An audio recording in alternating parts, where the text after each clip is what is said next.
नमस्कार, आदाब, सत श्री अकाल, जय भीम, जोहार। मेरा नाम है कन्हैया कुमार।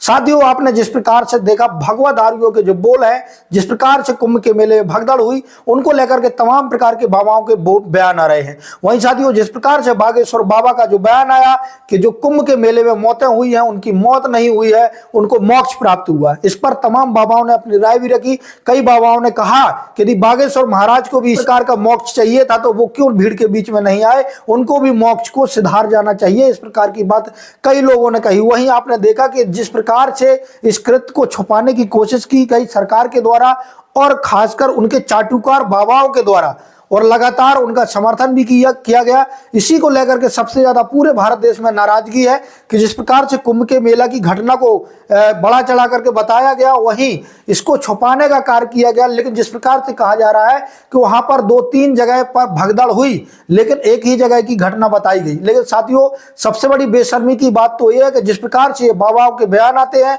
उनकी मौतें नहीं हुई है, उनको मोक्ष मिला है। ऐसे बाबाओं के लिए आप क्या कहेंगे? आप उनके परिवार से क्या पूछने जाएंगे जिनके परिवार के लोगों की मृत्यु हुई है, जिन्होंने अपना परिवार खोया है, जिन्होंने अपना भाई खोया है, जिन्होंने अपनी बहन खोई है, जिन्होंने अपनी माँ खोई है, जिन्होंने अपने बच्चे खोए हैं? ऐसे लोगों से क्या पूछने जाएंगे कि उनके दिल में क्या गुजरती है? क्या आप भी इस प्रकार का मोक्ष चाहते हैं? यदि आप चाहते हो तो आपने देखा कि किस्तेश्वरानंद महाराज जी ने कहा कि यदि वो चाहते हैं कि इसी प्रकार का मोक्ष उनको मिले, यदि मृत्यु नहीं है, ये दर्दनाक मृत्यु नहीं है, यदि उनको इसी प्रकार का मोक्ष चाहिए तो वो आए, और हम ये चीजें करने के लिए तैयार है, हम भी धक्का देने के लिए तैयार है। इस पर खासकर जिस प्रकार से आपने देखा कि चंद्रशेखर आजाद जी ने भी सबसे बड़ा शिकंजा कसने का जो काम है वो बागेश्वर बाबा के ऊपर किया, और उन्होंने कहा कि बागेश्वर बाबा ही इस चीज का जिम्मेदार है, क्योंकि जिस प्रकार से इन्होंने देशद्रोही कहते हुए लोगों को बुलाने का काम किया, और जो भगदड़ में मौतें हुई हैं, इनका जिम्मेदार बागेश्वर धाम बाबा है, और इनको पकड़ करके जेल में डालना चाहिए। तो इस प्रकार के तमाम बयान आप देख रहे हैं कि कुंभ के मेले में किस प्रकार से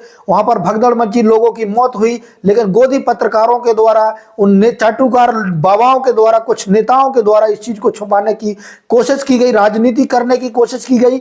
आप एक समझने वाली बात है, और खासकर मैं एसटी समाज के लोगों से कहता हूं कि आप लोगों को समझना चाहिए किस प्रकार से आप लोगों को बेवकूफ बनाने का काम किया जाता है। ये शाही स्नान करते अपना टेंटों, वहीं आपने बयान भी तमाम प्रकार के सुने होंगे कि जब भगदड़ मच रही तो किसी भी बाबा ने अपने टेंट के जो दरवाजे हैं वो नहीं खोले। जो बाबा आपको बुलाने का काम करते, धर्म के नाम पर ठगने का काम करते हैं, धर्म के नाम पर धंधा करते हैं, उन लोगों ने आपको बुलाया और आपको बचाने के लिए उन्होंने टेंट तक नहीं खोले। मैं धन्यवाद करना चाहूंगा अभी मुक्तेश्वरानंद महाराज जो शंकराचार्य हैं। हम संतों की अवहेलना नहीं करते, हम मानते हैं कि संत होते हैं, बशर्ते ऐसे तर्कवादी और विज्ञानवादी खासकर संतों का होना बहुत जरूरी है। जिस प्रकार से अभी मुक्तेश्वरानंद महाराज जी हैं, और उन्होंने कुंभ के मेले में जिस प्रकार से अव्यवस्था हुई उस पर तमाम प्रकार के उन्होंने सवाल खड़े करने का काम किया, उनके लिए वो धन्यवाद के पात्र है। जिस प्रकार से जनता की आवाज बन करके वो उभरे।